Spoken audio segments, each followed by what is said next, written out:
Hi hello నమస్తే welcome to YK News. This is Sushma. Kadapa జిల్లా మరోసారి రాష్ట్ర రాజకీయాల్లో పెను దుమారం రేపుతోంది. ముఖ్యంగా అలంఖాన్ పల్లెకు చెందిన దస్తగిరి మర్డర్ కడప రాజకీయాలు చర్చకు వచ్చేలా చేసింది. ఆస్తుల కోసం సొంత వారినే అంతమొందించడం వైసీపీలోని నేర ప్రవృత్తికి అద్దం పడుతోందని విమర్శలు వినిపిస్తున్నాయి. 5 ఏళ్ల అధికారంలో అడ్డు అదుపు లేకుండా సాగిన ఆస్తుల సేకరణే ఇవాళ ఆ పార్టీ నేతల మధ్య నెత్తుటేరులు పారిస్తోందని అధికార పార్టీ నేతలు ప్రధానంగా ఆరోపిస్తున్నారు. మారెమ్మ జాతరలో జరిగిన చిన్న ఘర్షణ ఒక వ్యక్తి హత్యకు దారి తీసిందని పోలీసుల ప్రాథమిక విచారణలో తేలింది. అయితే లోతుగా దర్యాప్తు చేస్తే విస్తుపోయే విషయాలు వెలుగులోకి వస్తున్నాయి. దస్తగిరి ఇంట్లో సోదాలు చేయగా దాదాపు 100 కోట్ల విలువైన 145 ఆస్తి పత్రాలు లభించాయి. ఆ డాక్యుమెంట్ల పరిశీలనలో జగన్కు బంధువు, మాజీ ఎమ్మెల్యే, కుటుంబ సభ్యుల పేర్లపై ఉన్న ఆస్తి పత్రాలు దొరికాయి. ఇక రియల్ ఎస్టేట్ వివాదాలే పెద్ద దస్తగిరి హత్యకు దారి తీసిందని పోలీసులు అంటున్నారు. అంతేకాదు హత్య వెనుక బండి నిత్యానందరెడ్డి హస్తముందంటున్నారు. దస్తగిరిని హత్య చేసిన గ్యాంగ్తో నిత్యానందరెడ్డికి సంబంధాలు ఉన్నాయని పోలీసులు నిర్ధారించారు. ప్రస్తుతం నిత్యానందరెడ్డి పరారీలో ఉన్నాడు. మొత్తంగా దస్తగిరి హత్య తాడేపల్లి ప్యాలెస్లోనే పథక రచన జరిగిందని టీడీపీ అంటుంటే, అబ్బే మా వ్యక్తులను మేమే హతమార్చుకుంటామా అని నిత్యానందరెడ్డికి దస్తగిరి మధ్య ఎలాంటి వైషమ్యాలు లేవని, మరెందుకు నిత్యానందరెడ్డి పేరును తీసుకొస్తున్నారో తెలియడం లేదని వైసీపీ నేతలు అంటున్నారు. కడప రాజకీయాల్లో నేరాలు, దౌర్జన్యాలే అర్హతగా ఎదిగే సంస్కృతి మరోసారి కోరలు చాచిందా? వైసీపీ నేతల మాఫియా వ్యవహారాల మధ్య తేడాలు రావడంతో హత్యలు జరుగుతున్నాయా? మాఫియా పన్నుల ద్వారా కొట్టేసిన అక్రమ ఆస్తుల పంపిణీలో వచ్చిన తేడాలు చివరకు ప్రాణాలను బలిగొనే స్థాయికి చేరాయా? 5 ఏళ్లలో కడప కేంద్రంగా సాగిన నేర రాజకీయాలు ఇప్పుడు ఆ పార్టీ నేతలకే శాపంగా మారాయా? ఇక ఇవాల్టి డిబేట్ దీనిపైనే. ఈరోజు డిబేట్లో పార్టిసిపేట్ చేసేందుకు మనతో పాటు పి చరణ్ సాయి యాదవ్, టీఎన్ఎస్ఎఫ్ ప్రధాన కార్యదర్శి, అలాగే కోటిపల్లి అయ్యప్ప రాజకీయ విశ్లేషకులు ఉన్నారు. వారితో మాట్లాడదాం. నమస్తే సార్. అయ్యప్ప గారు నమస్తే అండి. సాయి యాదవ్ గారు నమస్తే. నమస్కారం. ఎస్, మనం ఇప్పుడు ప్రధానంగా చూసుకుంటే గనక ఈ కడప రాజకీయాల్లో చూసినట్లయితే ఒకప్పుడు సిద్ధాంతాల కోసం అయితే గొడవలు జరిగేవి, కానీ ఇప్పుడు ఆస్తుల పంపిణీ కోసం హత్యలు జరిగే స్థాయికి దిగజారడం దేనికి కారణం అంటారు అయ్యప్ప గారు? ముందుగా ప్యానెల్లో ఉన్న సాయి గారికి అలాగే మీకు కూడా హృదయపూర్వక నమస్కారాలండి. ఈరోజు ఇటువంటి హత్యలు జరగడం చాలా శోచనీయమండి. ఏంటంటే గతంలో ఒకప్పుడు మా చిన్నప్పుడు కడప బాంబులు, రెడ్డప్ప ఇట్లా డైలాగులు వాడేవారు. చాలా ఏళ్ళ నుంచి ప్రశాంతమైనటువంటి వాతావరణం రాయలసీమ ఉంది. తర్వాత రాను ఈ మధ్య కాలంలో రియల్ ఎస్టేట్ దందాలు ఇవన్నీ కూడా హత్యా నేరాల వైపు మళ్లించినాయి అని చెప్పుకోవచ్చు. ఈ పెద్ద దస్తగిరి అక్కడ ఏదైతే తను ఉంటున్నటువంటి ప్రాంతంలో చాలా మంచి పేరున్నదని, చాలా సౌమ్యుడని, చాలా సాత్వికుడని, అతను రియల్ ఎస్టేట్కి మధ్యవర్తిత్వం వహించి సైట్లు అమ్మటాలు కొనటాలు చేస్తూ ఉంటారని అక్కడ చెప్తూ ఉంటున్నారు. అలాగే నిత్యానందరెడ్డి ఎవరైతే కడప డిప్యూటీ మేయర్గా ఉన్నటువంటి నిత్యానందరెడ్డి ఎవరైతే ఉన్నారో ఇతనికి కొన్ని మధ్య సంబంధాలు ఉన్నాయని, ఇతని ఇంట్లో పెద్ద దస్తగిరి గారి ఇంట్లో నిత్యానందరెడ్డి గారికి సంబంధించినటువంటి ఆస్తి పత్రాలు 145 పత్రాలు, 100 కోట్ల ఆస్తులు ఉన్నట్టు గుర్తించారు పోలీసులు.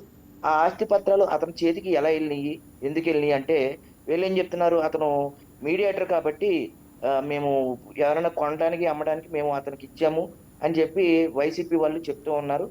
మొత్తం మీద ఈ వ్యవహారం మొదట్లో గంజాయి తాగి జాతరలో అనుమానాస్పదంగా మృతి చెందినట్టు పోలీసులు కేసు నమోదు చేశారు.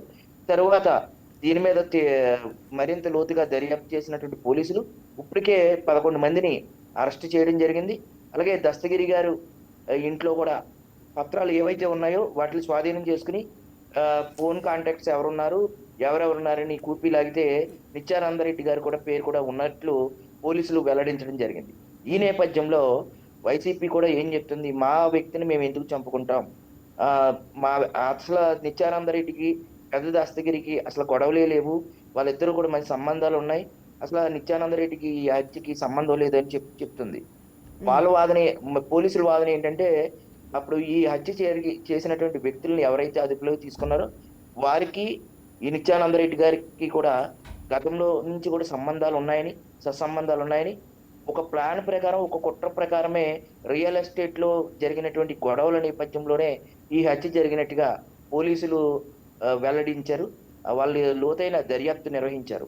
ఇటువంటి హత్యా సంస్కృతులు దేశంలో కాదు, మన రాష్ట్రంలో, అభివృద్ధి చెందుతున్నటువంటి రాష్ట్రంలో ఖచ్చితంగా ఒకంత విస్మయానికి గురి చేస్తున్నాయండి. ఇప్పుడే మనకి రాజధాని లేదు, పెట్టుబడులు వస్తున్నాయి. ఇటువంటి నేపథ్యంలో ఇటువంటి హత్య రాజకీయాల వలన మన ఆంధ్ర రాష్ట్రంలో పెట్టుబడులు పెట్టాలన్నా, భవిష్యత్తులో లా అండ్ ఆర్డర్ మిస్యూజ్ అవ్వాలన్నా ఇటువంటి వార్తల నేపథ్యం ఉన్నది కాబట్టి ఖచ్చితంగా ప్రభుత్వం దీని మీద మరింత లోతుగా విచారణ జరిపి ఎవరైతే బాధ్యులు ఉన్నారో వాళ్ళని కఠినంగా శిక్షించాలి. పార్టీలకు అతీతంగా అది ఏ పార్టీ వ్యక్తులైనా సరే, అది వైసీపీ ఉన్నారా లేకపోతే ఏ పార్టీ వ్యక్తులు ఉన్నా సరే, వాళ్ళని ఇప్పటి వరకు ప్రాథమిక దర్యాప్తులో మొత్తం పూర్తిగా వైసీపీకి చెందినటువంటి వ్యక్తులే ఉన్నట్టు పోలీసులు తేల్చారు. లేదు అసలు వేరే వ్యక్తులు ఉన్నారా వైసీపీకి సంబంధించిన కాకుండా అనేది కూడా ఆ కోణంలో కూడా దర్యాప్తు చేసి నిందితుల్ని తక్షణమే రిమాండ్కి పంపించి మరింత లోతుగా అధ్యయనం చేయాలని చెప్పి నేను కోరుతూ ఉన్నాను. ఈ అంశాల మీద డిబేట్ కండక్ట్ చేయడం మంచి విషయం. మరింత లోతైనటువంటి విషయాల మీద అధ్యయనం చేయవలసి ఉంది. ఒక అడ్వకేట్గా ఏం చెప్తున్నాను అంటే, ఫోరెన్సిక్ సైన్స్ ల్యాబ్ ఆధారాలు కూడా సేకరించాలి. హత్య జరిగినప్పుడు ప్రాథమికంగా వాళ్ళు వాడినటువంటి కత్తులు ఎక్కడి నుంచి తెప్పించారు, అతను హత్య జరిగినప్పుడు ఆ ప్రాంతంలో ఉన్నటువంటి సీసీ ఫుటేజ్లు ఇవన్నీ కూడా పరిశీలించవలసిన అవసరం ఉంది. పోలీసులు ఈపాటికే కొంతవరకు దీని మీద దర్యాప్తు చేపట్టడం జరిగింది. ప్రాథమికంగా 11 మందిని విచారించి 11 మందిని అరెస్ట్ చేయడం జరిగింది. అతి త్వరలోనే మరికొంతమందిని అరెస్ట్ చేసి ఛార్జ్షీట్ కూడా వేసి నిందితులకి కఠిన శిక్షలు వేయాలని కోరుతున్నాను. దస్తగిరి లాంటి ఒక మంచి వ్యక్తి కోల్పోవడం అనేది వైఎస్ఆర్సీపీకి దిగ్భ్రాంతికరమైన, వైఎస్ఆర్సీపీ నాయకులే ఇందులో ఉండటం కూడా మరొక అంశం అండి. దయచేసి ఇటువంటి హత్య రాజకీయ నాయకులు ప్రోత్సహించవద్దని చెప్పి నేను వైకే ఛానల్ ద్వారా కోరుతూ ఉన్నాను. ఎస్ చరణ్ సాయి గారు, ఇప్పుడు మనం మాట్లాడుకుంటున్నాం ఈ హత్య గురించి. అలాగే దస్తగిరి పేరు మీద కూడా ఎన్నో ఆస్తి పత్రాలు కూడా లభ్యమైనట్టు తెలుస్తోంది. అసలు ఈ ఆస్తుల సేకరణ, వాటి పంపిణీపై వచ్చే వివాదాలు రాజకీయ పార్టీల్లో ఎంతవరకు ప్రభావం చూపుతున్నాయి? నమస్కారం మేడం, మీకు వైపు గారు ఇద్దరికి నమస్కారం. ఈరోజు రాష్ట్రంలో 2019 నుంచి 24 వరకు అనేక మంది మర్డర్లు జరిగినాయి. అనేకంగా ఈరోజు వైసీపీ ప్రభుత్వం అన్ని అక్రమాలు, దోపిడీలు, హత్యలే చేశాయి. దాని ముందు కూడా 2019లో వాళ్ళ చిన్నాయన్నే వాళ్ళు అక్రమంగా చంపేసి నానాశవ రక్త చరిత్ర అని చెప్పి ఆ రోజు ఆ రక్తం మరకలు ఆనాటి ముఖ్యమంత్రి చంద్రబాబు నాయుడు గారిపై రాయాలని చెప్పి చూశారు. కానీ ఈరోజు క్లియర్ గా వాళ్ళ పార్టీ నాయకుడు ఏదైతే ఆ పార్టీ ముఖ్యమంత్రి వాళ్ళ చిన్నాయన్ని చంపేశాడో అదే రీతిలో వాళ్ళు వాళ్ళ బినామీల్ని, వాళ్ళ పార్టీ కార్యకర్తల్ని చంపుతా ఉన్నారు. ఇంకో విధంగా డిప్యూటీ మేయర్ ఉన్నప్పుడు మొత్తం పెద్ద దస్తగిరే కదా చూసుకుంది ఆస్తి లావాదేవీలు కానీ ఆయన వ్యాపారాలన్నీ కూడా. ఈరోజు ఏమీ తెలియనట్టు, అసలు ఏమీ సంబంధం లేనట్టు ఈరోజు దస్తగిరి మా పార్టీ కార్యకర్త చనిపోయాడని చెప్పి ఓ సంఘీభావం చేశాడు ఆ రోజు నిత్యానంద రెడ్డి.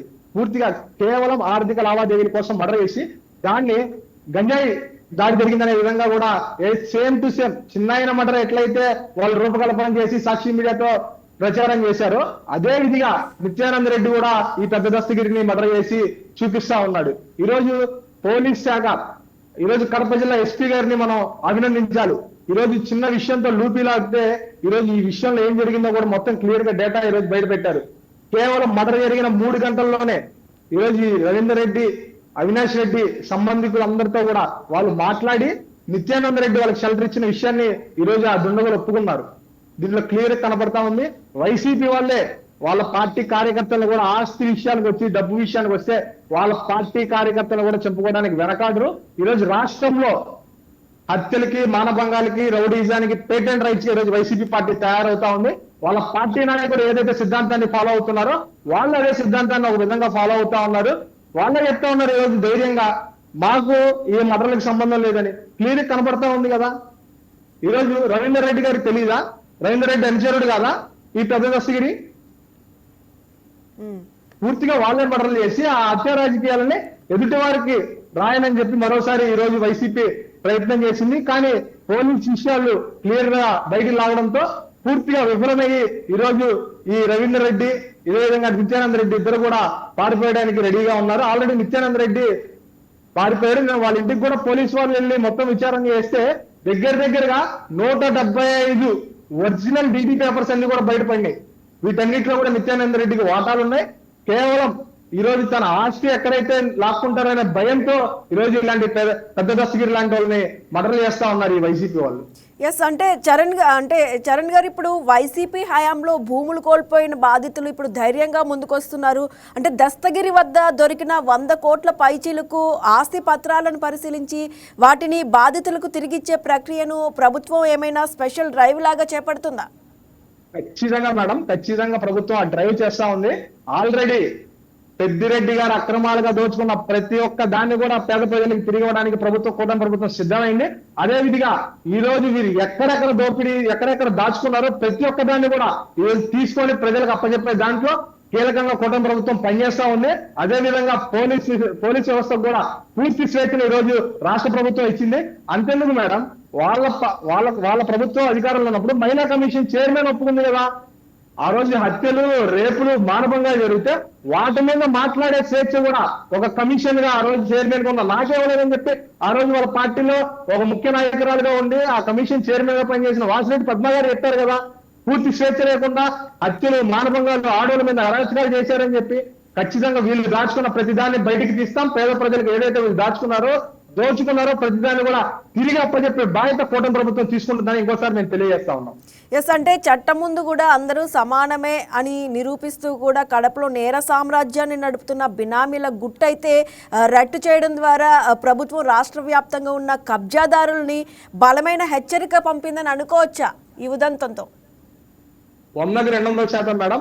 కడపలోనే కాదు, యావత్ ఆంధ్ర రాష్ట్రంలో ఎక్కడ పేద ప్రజలకు ఇబ్బంది జరిగినా, మర్డర్లు చేసినా, గంజాయి బ్యాచ్లు తిరిగినా వాళ్ళ తాట తీస్తామని చెప్పి ఈ రోజు కూటమి ప్రభుత్వం ముందే చెప్పింది. నారా చంద్రబాబు నాయుడు గారు క్లియర్ గా చెప్పారు, ఎక్కడైనా సరే అక్రమాలకు పాల్పడినా, ఆడపిల్లలపై తప్పుగా మాట్లాడినా, ఇంకో విధంగా ఏది చేసినా సరే వాళ్ళ తాట తీయడానికి ఈరోజు పోలీసు వ్యవస్థ ముందుంటుందని చెప్పారు. అదే విధంగా కూడా చేసి చూపిస్తా ఉన్నారు. దానికి ఎగ్జాంపులే కేవలం ఆస్తి తగాదాలను అడ్డు పెట్టుకొని ఈరోజు మారెమ్మ జాతరలో ఏదో కాలు తగిలింది, ఆ గొడవ పెద్దదైంది, చంపేశామని చెప్పి చెప్తా ఉన్నారు. ఆ దాన్ని కూడా కూపీలాగి దానికి కీలకమైన వైసీపీ గుండాలను కూడా బయటికి లాగి వాళ్ళందరినీ కూడా శ్రీకృష్ణ జన్మస్థలానికి పంపించి వాళ్ళు తగిన చర్యలు తీసుకునే వరకు కూటమి ప్రభుత్వం చర్యలు తీసుకుంటుందని మేము బల్ల కొద్ది ఖచ్చితంగా చెప్పగలుగుతా ఉన్నాం. ఎస్, అయ్యప్ప గారు, ఇప్పుడు కడప రాజకీయాల్లో చూసుకున్నట్లయితే కూడా ఈ బినామీ ఆస్తులు ఇవన్నీ చూస్తూ ఉంటే కూడా ఏ విధంగా ఎటువైపు వెళ్తుందో రాజకీయాలు అనేది అర్థమవుతూ ఉంది. అంటే ఈ రాజకీయాల్లో ఫ్యాక్షనిజం, రియల్ ఎస్టేట్, అలాగే రాజకీయ ప్రభావం, ఈ మూడు మధ్య సంబంధం ఎంతగా ఉంది అంటే ఏం చెప్తారు? ఖచ్చితంగా అండి. ఎక్కువ ప్రధానమైనటువంటి హత్యలన్నీ కూడా రాయలసీమలో ఫ్యాక్షనిజం అంతా కూడా ఆస్తులు, రియల్ ఎస్టేట్ మధ్య జరిగినాయండి. మీరు ఎప్పుడు గతం నుంచి చూసుకున్నట్లు చాలా హత్యలు కూడా అండి. గతంలో మొద్దుశ్రీని హత్య కానీ, గతంలో ఉన్నటువంటి ఏ హత్య అయినా సరే రాయలసీమలో జరిగినటువంటి హత్యలన్నీ కూడా కేవలం ఆర్థిక పరమైనటువంటి కోణంతో ముడిపడి ఉన్నాయండి. పెద్ద ఎత్తున వేలాది భూముల్ని కబ్జాలు చేయడం, వాటిని రియల్ ఎస్టేట్గా మార్చి అమ్ముకోవటం, దాని నుంచి వేల కోట్లు డబ్బుని ఆర్జించడం, ఆ డబ్బుతోటి హత్యలు చేయడం అనేది పరిపాటిగా మారిపోయిందండి. ఇటువంటి వ్యవస్థలకి చెక్కు పెట్టాలి. ప్రజాస్వామ్యంలో మనిషి చంపుకుంటూ పోతే అసలు ప్రజలు అసలు మిగులుతారండి? ఇటువంటి వ్యవస్థల్ని ఖచ్చితంగా సమూలంగా మట్టు పెట్టాలండి. ఎప్పుడు కూడా ప్రజాస్వామ్యంలో శాంతియుతమైనటువంటి వాతావరణం ఉండాలి. ఎవరైనా సరే తప్పు చేసిన వాడు ఎంతటి వాడైనా సరే, ఎటువంటి హోదాలో ఉన్నా సరే వాళ్ళని తక్షణమే అరెస్ట్ చేయాలి. అటువంటి చర్యలు ఇప్పుడు కూటమి ప్రభుత్వంలో జరుగుతూ ఉన్నాయి.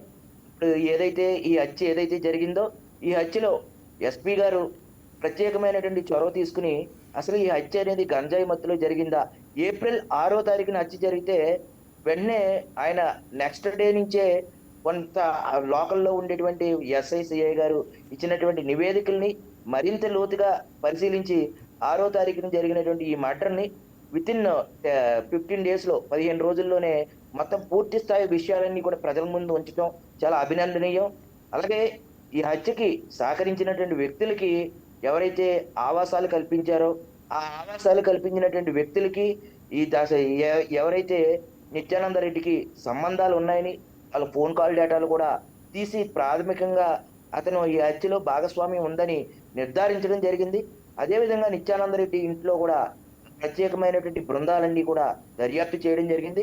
ఆ దర్యాప్తులో విస్తుపోయేటువంటి ఆస్తులు, కళ్ళు చెదిరిపోయినటువంటి రాజధాని భూములు, రియల్ ఎస్టేట్ కి సంబంధించినటువంటి పత్రాలు, విలువైన పత్రాలన్నీ కూడా పోలీసులు స్వాధీనం చేసుకోవడం జరిగింది. వాటితో పాటు వాళ్ళ భార్య ఎదురుగుండానే, మళ్ళీ ఎవరు వేరే వ్యక్తి కాదు, నిత్యానంద రెడ్డి గారి యొక్క భార్య సమక్షంలోనే, దీపికారెడ్డి ఆమె పేరు, ఆమె ఉండగానే ఆమె సమక్షంలోనే ఈ సోదాలు నిర్వహించడం జరిగింది.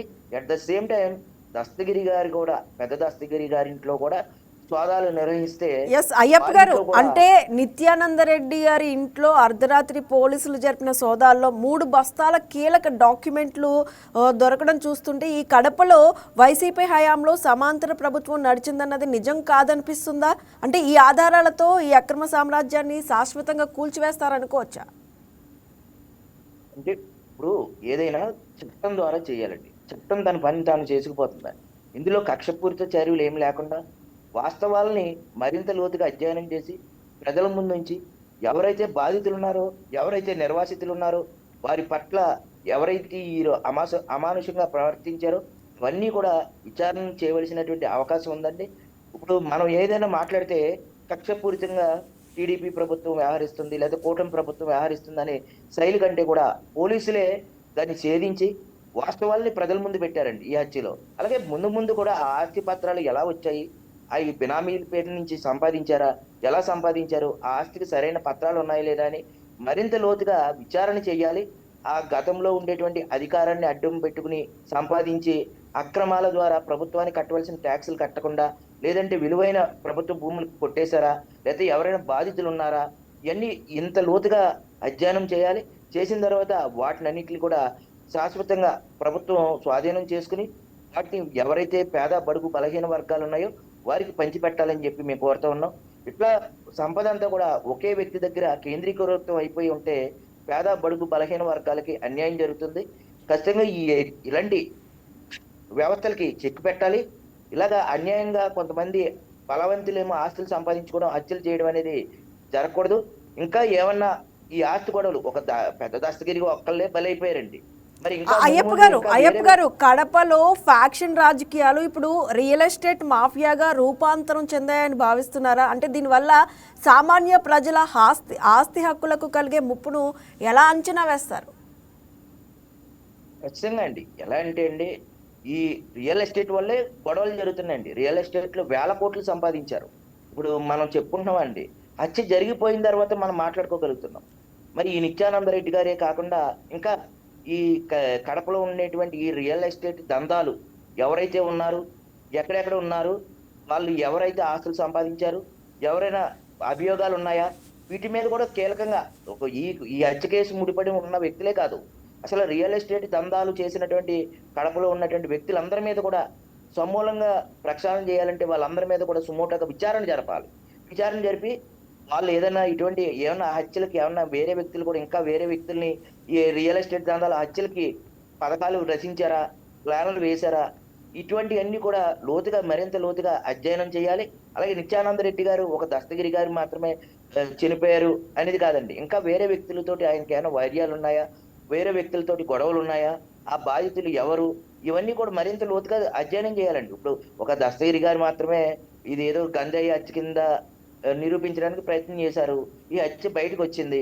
మరి దీంతో పాటు ఇంకా వేరే వ్యక్తులు ఎవరైనా సరే ఈ రియల్ ఎస్టేట్ లో చంపడానికి పథకం రచించారా, మరి అధికారాన్ని అడ్డం పెట్టుకుని ఇటువంటి అక్రమ ఆస్తులు కూడగట్టుకుని ఇట్లాగా హత్య రాజకీయాలని చేస్తూ ఉంటే ప్రజాప్రతినిధులు ఈ రకంగా చేయడం అనేది సిగ్గుసేటు. ఇటువంటి ప్రజాప్రతినిధులు ఒక కడప డిప్యూటీ మేయర్ గా ఉన్నటువంటి వ్యక్తి, ఒక జిల్లాకి ఒక మెయిన్ విభాగానికి, అటువంటి వ్యక్తులే ఇటువంటి హత్యలు చేస్తే ప్రజలకి ఏం జవాబుదారితనంగా ఉంటారు, ఏం పారదర్శకంగా ఉంటారు? ఇటువంటి హత్య రాజకీయాల మీద కూటమి ప్రభుత్వం ఇప్పటికే కడపలో దీన్ని ఛేదించి ఉక్కుపాదం మోపడం జరిగింది.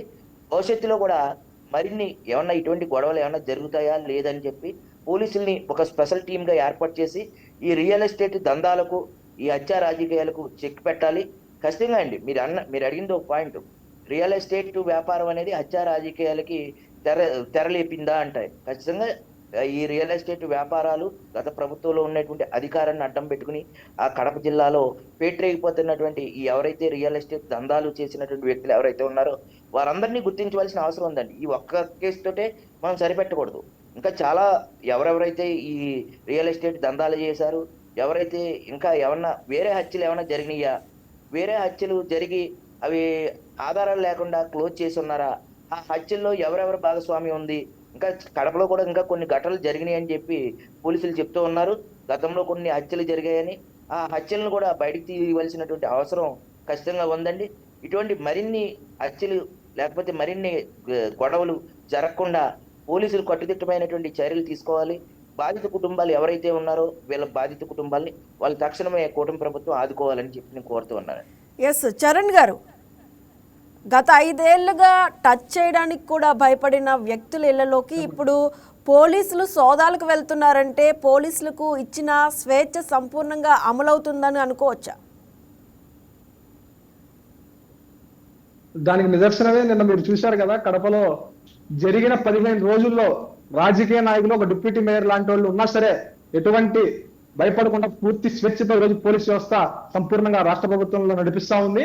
కూటమి ప్రభుత్వం ముందు రోజు నుంచే నారా చంద్రబాబు నాయుడు గారు చెప్పారు, ఎక్కడ ఏ తప్పిదం జరిగినా కఠిన చర్యలు తీసుకుంటామన్నారు. తీసుకుంటామనే పక్షంలోనే ఈరోజు కడపలో ఒక కేవలం గంజాయి మర్డర్గా సృష్టించాలనుకున్న మర్డర్ని కూడా ఈరోజు పోలీస్ వ్యవస్థ పట్టుకుంది, కూపీలాగింది. మేము ఖచ్చితంగా చెప్పగలుగుతాం, ఇది తాడేపల్లి స్క్రిప్టే. ఆ రోజు జగన్మోహన్ రెడ్డి తన సొంత చిన్నాయిని తన పదవి కోసం ఏ విధంగా అయితే గొడ్డలి పోటుతో మర్డర్ చేశాడో అదే విధంగా ఈ రోజు ఈ వివేకానంద రెడ్డి మర్డర్ తర్వాత రవీందర్ రెడ్డి గాని తన అనుచరుడు నిత్యానంద రెడ్డితో తన భూ అక్రమాలు కాపాడుకోవాలనే ఈరోజు పెద్ద దస్తగిరిని మర్డర్ చేశాడు. దాన్ని కూడా పూర్తి పక్షంలో కప్పిపుచ్చుకోవాలనుకున్న దాన్ని కూడా ఈరోజు పోలీస్ వ్యవస్థ ఛేదించింది.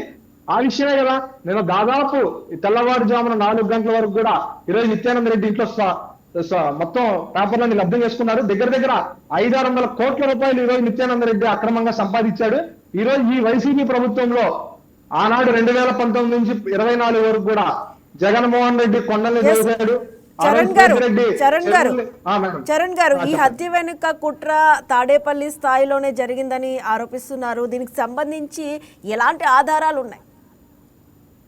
ఖచ్చితంగా తాడేపల్లి స్క్రిప్ట్ కాబట్టే నిన్న జగన్మోహన్ రెడ్డి తన ఇంకోసారి యాత్ర ఏదైతే తను ఎప్పుడు చేసే యాత్ర చేయాలని కడపకు వెళ్దాం అనుకున్నాడు, ఓదార్పు యాత్ర కోసం.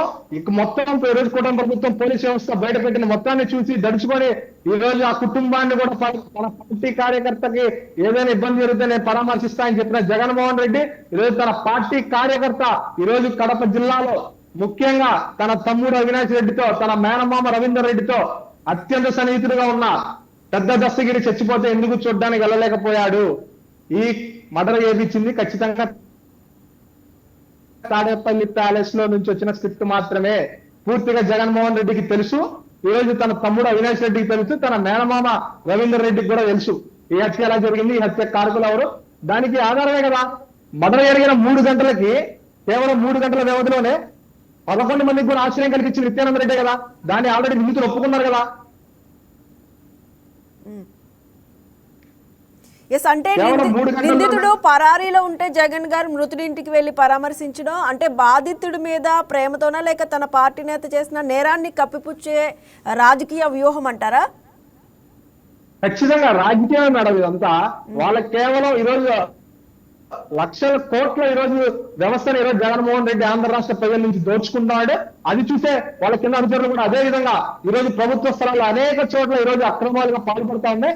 దానికి నిదర్శనమే కదా జగన్మోహన్ రెడ్డి కొండలను దోచుకున్నాడు, పెద్దిరెడ్డి అడవుల్లో దోచుకున్నాడు, పెద్దిరెడ్డి చెరువుల్లో దోచుకున్నాడు. ఈరోజు రాష్ట్రంలో ఏ ఒక్క జిల్లాలో అయినా సరే గడిచిన 2019 నుంచి 24 వరకు కూడా దాచుకోవడం తప్ప పేద ప్రజల నుంచి ఒక్క రూపాయి సరే వీళ్ళు సేవ చేశారు ఆ పేద ప్రజలకి. ఎక్కడ లేదే పూర్తిగా వాళ్ళ సమస్య ఉందని చెప్పి ఎమ్మెల్యేల ఇంటి దగ్గరికి వెళ్తే కూడా వాళ్ళ ఆస్తులు దాచుకున్న చరిత్ర ఈరోజు వైసీపీ చరిత్ర. ఈరోజు రాష్ట్రంలో ముఖ్యమంత్రి స్థాయి నుంచి వార్డు మెంబర్ వరకు కూడా పేద ప్రజల్ని అక్రమంగా దోచుకున్నారు, ప్రభుత్వ ఆస్తులు దోచుకున్నారు. ఆ దాచుకున్న అక్రమాలను దోచుకోవడం ప్రభుత్వం బయటపెడుతున్న నేపథ్యంలోనే ఇటువంటి రాజకీయ కుట్రలన్నింటినీ కూడా ఈ రోజు కేవలం రియల్ ఎస్టేట్ దందాల పేరుతో మొదలని చెప్తా ఉన్నారు. కానీ 100-200% ఖచ్చితంగా రాజకీయ హత్యలే. వాళ్ళ పార్టీ నాయకుల్ని, వాళ్ళ పార్టీ బినాముల్ని వాళ్ళే చంపుకుంటా ఉన్నారు. అంటే ఈ హత్య కేసులో మరికొంతమంది పెద్ద తలకాయల పేర్లు అయితే బయటకు వస్తాయని పోలీసులు చెబుతున్నారు. అంటే ఒకవేళ అదే జరిగితే కడప జిల్లాలో వైసీపీ రాజకీయ మనుగడ ప్రశ్నార్థకమయ్యే అవకాశం ఉందా? ఆల్రెడీ ఆ పార్టీ మనుగడ అయోమయం జగన్మోహన్ రెడ్డికి కూడా తెలుసు. ఆ కన్ఫ్యూజన్ లోనే ఆయన బెంగళూరు, హైదరాబాద్ తిరగాలనుకుంటున్నాడు తప్ప ఆంధ్రప్రదేశ్ లో ఇప్పుడు తిరగాలనుకోవడం లేదు. ఆయన ఎమ్మెల్యేగా ఉన్న నియోజకవర్గంలో ఎన్ని అక్రమాలు చేశారో ప్రతి నివేదిక జగన్మోహన్ రెడ్డి దగ్గర ఉన్నా సార్. ఆ రోజు ఏం మాట్లాడలేపాడు.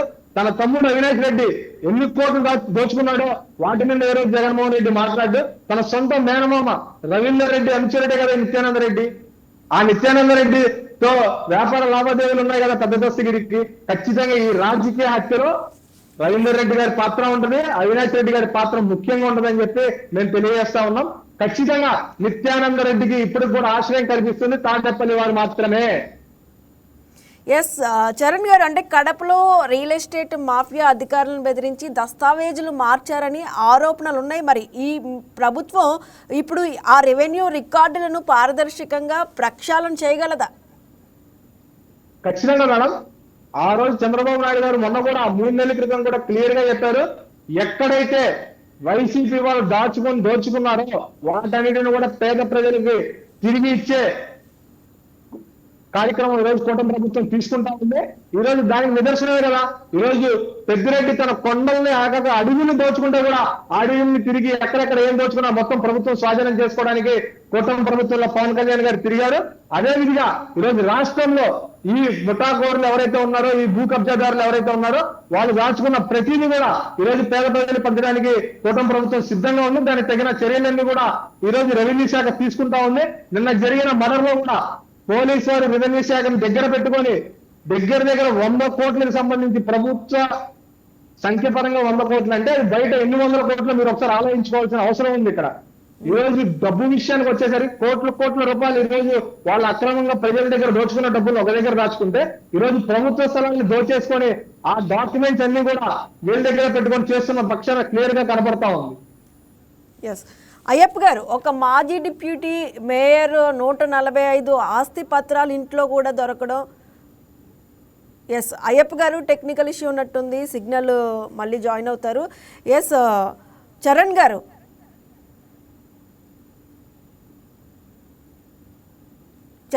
నిందితుడు అయితే తన పార్టీ అని తెలిసినా కూడా జగన్ మృతుడి ఇంటికి వెళ్ళడం అంటే అది నేరాన్ని రాజకీయంగా వాడుకోవడం అనుకోవచ్చా, లేదంటే ఒక బాధ్యతాయుతమైన విపక్ష నేతగా ఆయన ఈ నేరాన్ని ఖండించాల్సింది పోయి రక్షణ కవచంలో నిలబడడం వల్ల పార్టీ ఇమేజ్ ఏమవుతుందని ఆలోచిస్తున్నారా, ఆలోచించట్లేదు అనుకోవాలా?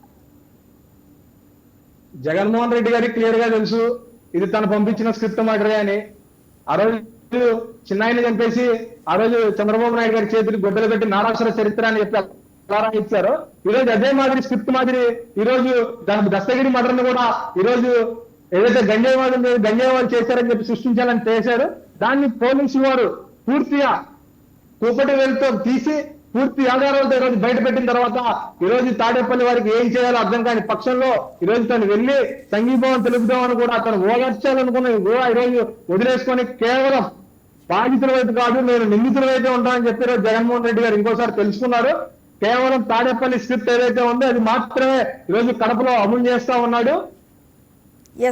రైట్ చరణ్ గారు, మనతో పాటు డిబేట్ లో పార్టిసిపేట్ చేయడానికి మోహన్ రెడ్డి గారు, వైసీపీ రాష్ట్ర కార్యదర్శి, ఆయన కూడా వచ్చారు. ఒకసారి ఆయనతో మాట్లాడదాం. నమస్తే మోహన్ రెడ్డి గారు. ఇప్పుడు దస్తగిరి హత్య కేసులో మీ పార్టీకి చెందిన నేతల పేర్లు అయితే వినిపిస్తున్నాయి. అంటే ఇది కేవలం రాజకీయ ఆరోపణలేనా, లేక అంతర్గత విభేదాలకు ఏమైనా సంకేతమా? నమస్కారం. మీకు ప్యానెల్ పాల్గొన్న పెద్దలకు, చూస్తున్న వీక్షకులకు అందరికీ హృదయపూర్వకంగా నమస్కారాలు.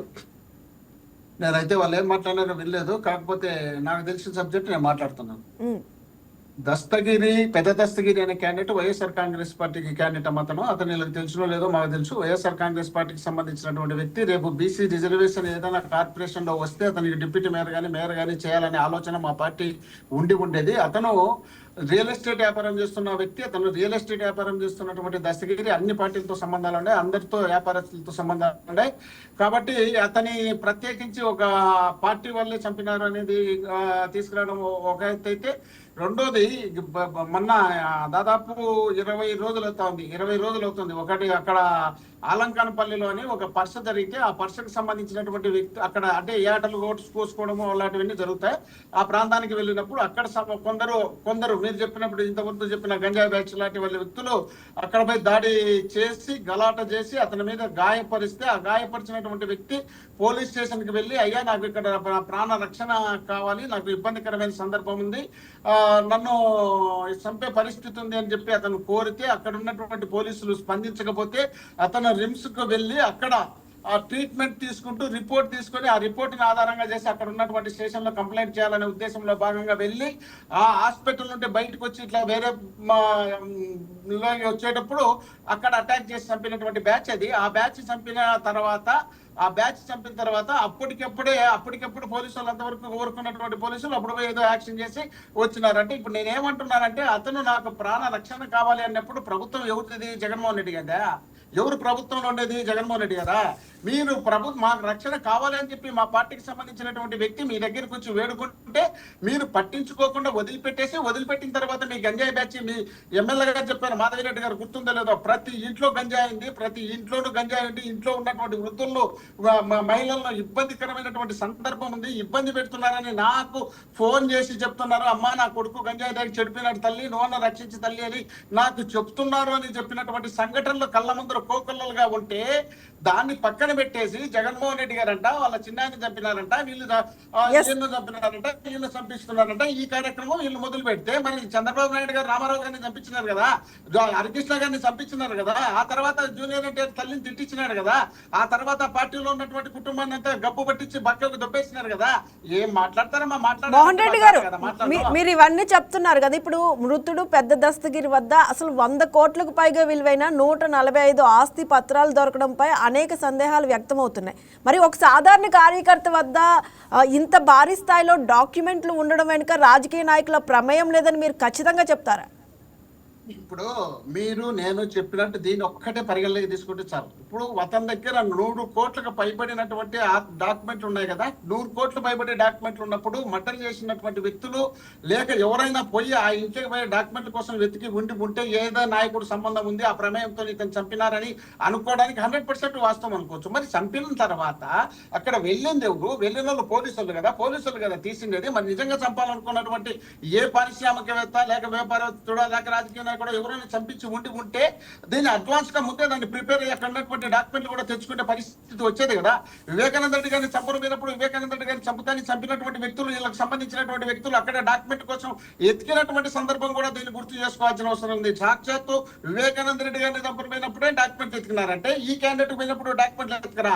వీళ్ళు చేస్తున్నటువంటి తప్పులు కేవలం వైఎస్ఆర్ కాంగ్రెస్ పార్టీ మీద రుద్ది తప్పించుకుంటే సరిపోతుందని ప్రయత్నం చేస్తున్నారు. అధికారం మీద ఉంది, మీరు అధికారంలో ఉండి చేయలేకపోతే మీ అంత దద్దమ్మలు చాతకాలంలో నిశ్చయమైనటువంటి రాజకీయాలు చేస్తున్నటువంటి వ్యక్తులు కేవలం ఆంధ్రప్రదేశ్ లో కూటమి ప్రభుత్వమే అవుతుంది తప్ప వైఎస్ఆర్ కాంగ్రెస్ పార్టీకి ఎలాంటి సంబంధం లేదు.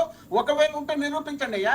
మోహన్ రెడ్డి గారు, ఈ హత్య కేసులో మీ పార్టీకి చెందిన మాజీ డిప్యూటీ మేయర్ నిత్యానంద రెడ్డిపై కూడా తీవ్రమైన ఆరోపణలు వచ్చాయి. అంటే పార్టీ తరపున మీరు దీనిపై అంతర్గత విచారణ ఏమైనా చేపట్టారా? ప్రాథమిక ఆధారాల దృష్ట్యా ఆయనపై ఎలాంటి చర్యలు, క్రమశిక్షణ చర్యలు తీసుకునే అవకాశం ఉంది? మరి అక్కడ మా ఎమ్మెల్యే కమలాపురం ఎమ్మెల్యే జగన్మోహన్ రెడ్డి గారికి మేనమామ పార్టీ అధ్యక్షుడు రవీంద్రనాథ్ రెడ్డి గారు ఉన్నారు. అక్కడ రవీంద్రనాథ్ రెడ్డి గారితో పాటు అంజాన్ బాద్షా గారు, ఎక్స్ డిప్యూటీ సీఎం గారు, ఆయన ఆ నియోజకవర్గమే కడపలో ఉంటారు. సురేష్ బాబు అని ఎక్స్ జెడ్పీ చైర్మన్, ప్రజెంట్ మాజీ పార్టీ అధ్యక్షుడు, ఆయన అక్కడే ఉంటారు. అక్కడ ఏదైనా నిజంగా ఇతని మీద నిత్యానంద రెడ్డి మీద మీరు అన్నట్టు ఆరోపణ వస్తే ఖచ్చితంగా చర్యలు తీసుకుంటారు. అనవసరంగా వాళ్ళ మీద బట్ట కాల్చి మొఖానేసి నువ్వే దుడుచుకో మేము కాల్చి మేము మొఖానేస్తాం తర్వాత పోతుందంటే కాదు కదా. ఇప్పుడు వాళ్ళు ఉద్దేశపూర్వకంగా సంబంధం లేనటువంటి కేసులు మా మీద పెట్టి జైలుకు పంపిస్తున్నారు. వీళ్ళు దాడులు చేసిన కేసులు పెట్టండి అని నిరాహార దీక్ష చేస్తే మళ్ళీ కేసు మా మీదనే పెడుతున్నారు వెంకట్రామబాబు గారి లాంటి మీద. మరి ఇక్కడ మేము మర్డర్లే చేసింటే మీరు కేసులు ఎందుకు పెట్టలేకున్నారు? ఆ కేసులు ఎందుకు నిరూపించలేకున్నారు? మీరు 2 సార్లు అధికారంలో కేంద్రంలో రాష్ట్రంలో మీరు పొత్తుతో ఉన్నటువంటి వ్యక్తులు, మీరు వివేకానంద రెడ్డి గారి మర్డర్ జరిగితే అక్కడ సిబిఐ దర్యాప్తు తెలిసే మరి దాంట్లో కూడా చిక్కు లేకుండా మీరు ఇంకా మాట్లాడకండి. అది జగన్మోహన్ రెడ్డి గారికి కానీ భారతమ్మకి కానీ అవినాష్ రెడ్డి గారికి కానీ సంబంధం లేదని చార్జ్ షీట్ వాళ్ళు తేల్చిన తర్వాత కూడా దీన్ని పట్టుకొని మేము వివేకానంద రెడ్డి చెప్పినారు మేము అంతే కదా చెప్పేది. ఎన్టీ రామారావు గారిని మీరు రాత్రులు పోయి చంపించినారు, ఆయనకు హార్ట్ అటాక్ అని చెప్పి తప్పించుకున్నారని మేము కూడా చెప్పొచ్చు. హరికృష్ణని మీరే యాక్సిడెంట్ చేసి చంపించినారని మేము కూడా చెప్పచ్చు. ఏముంది నోరుందని ఇష్టం మోహన్ రెడ్డి గారు మీరు చెప్పాల్సింది చెప్పారు. మోహన్ రెడ్డి గారు ఒక్క నిమిషం. మోహన్ రెడ్డి గారు మీరు చెప్పాల్సింది చెప్పారు, చరణ్ గారు చెప్తారంట. చరణ్ గారు ఇప్పుడు మోహన్ రెడ్డి గారు అంత క్లియర్ గా చెప్పారు కదా ఎవరు చెప్తారని. వివేకానంద రెడ్డి గారు చెప్పింది మీరే కాదా? వివేకానంద రెడ్డి అబ్బాయి కదా, అదే మాదిరి కదా అదే చెప్తున్నా కదా. చెప్పింది మీరే, పింగళ దశరథాడు చెప్పింది మీరే, మోహన్ చెప్పింది మీరే, రాష్ట్రంలో మటర్ రాజకీయాలు మొదలు పెట్టింది మీరే, రాష్ట్రంలో గంజాయిలు కానీ దొంగ నోట్లు కానీ లేక స్టాంపుల కుంభకోణాలు కానీ స్టార్ట్ చేసింది మీ చరిత్ర. మీరు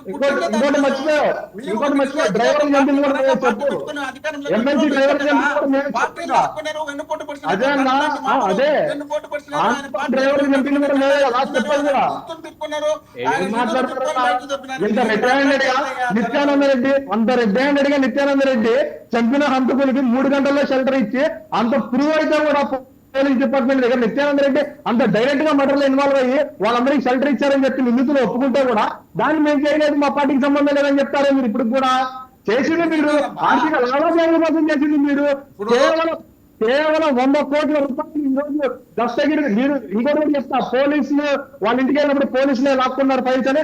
మీరు ఆల్రెడీ మీరు ప్రీ ప్లాన్ మర్డర్స్ కదా, కేవలం గంజాయి బ్యాగ్ చేసింది, గంజాయి బ్యాగ్ కింద కొట్టుకెళ్ళిపోయింది, దాని తర్వాత మనం ఇంటికి వెళ్ళి పత్రాలు తెచ్చుకున్నాం ఆలోచించే మీరు వివేకవంతులు కదా. ఆ రోజు ఏం చేశారు?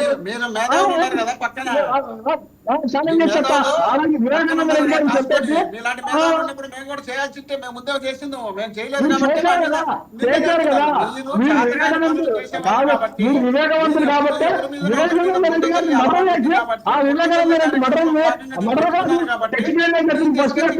రాష్ట్రంలో పరిపాలన చేత కాలేదు, ఫెయిల్ అయినాము.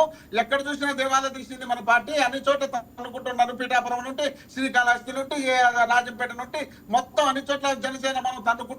దీనిని అంటే డైవర్ట్ చేసి వాళ్ళ మీద దొబ్బితే దీన్ని మర్చిపోతారనే ఉద్దేశంలో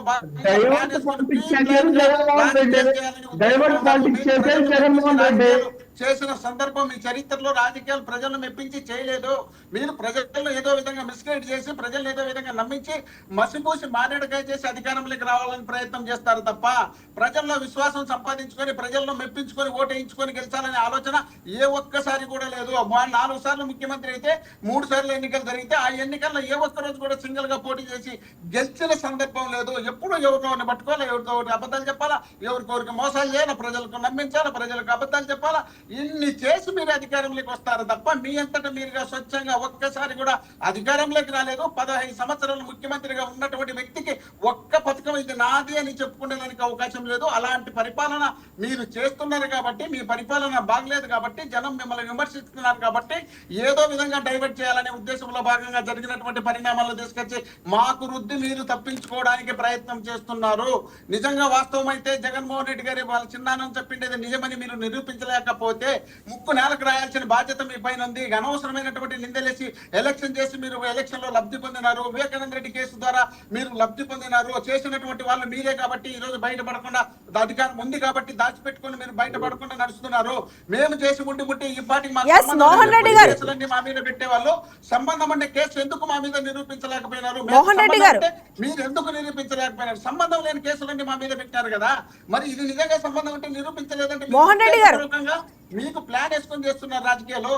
మోహన్ రెడ్డి గారు, తప్పు చేయనప్పుడు నిత్యానంద రెడ్డి ఎందుకు పరారీలో ఉన్నారు? పోలీసులు విచారణకు సహకరించకుండా ఎందుకని తప్పించుకుని తిరుగుతున్నారు? మరి దీనికి సమాధానం ఏంటి? అదమ్మా పోలీసు వాళ్ళు నిన్న మొన్న దానిపైన విచారణ చేసినారు, వాళ్ళు తిరుగుతున్నారు, వాళ్ళని పట్టుకున్నారు, అరెస్ట్ చేసినారు. అరెస్ట్ చేసిన తర్వాత ఇంట్రాగేషన్లో ఏమొచ్చిందో ఇంతవరకు పోలీసు వాళ్ళు వచ్చి ప్రెస్ మీట్ పెట్టి చెప్పనప్పుడు ఆయనకు నిత్యానంద రెడ్డి డిప్యూటీ మేయర్ గా ఉన్నటువంటి వ్యక్తి మామూలుగా హైదరాబాద్ ఇక్కడ ఎక్కువ తిరుగుతున్నటువంటి వ్యక్తి ఏదో పని మీద అక్కడ పోతే అతను ఏదో పారిపోయినట్టు తప్పైనట్టు దాచుకుంటున్నట్టు అనుకుంటే ఎట్లవుతుంది?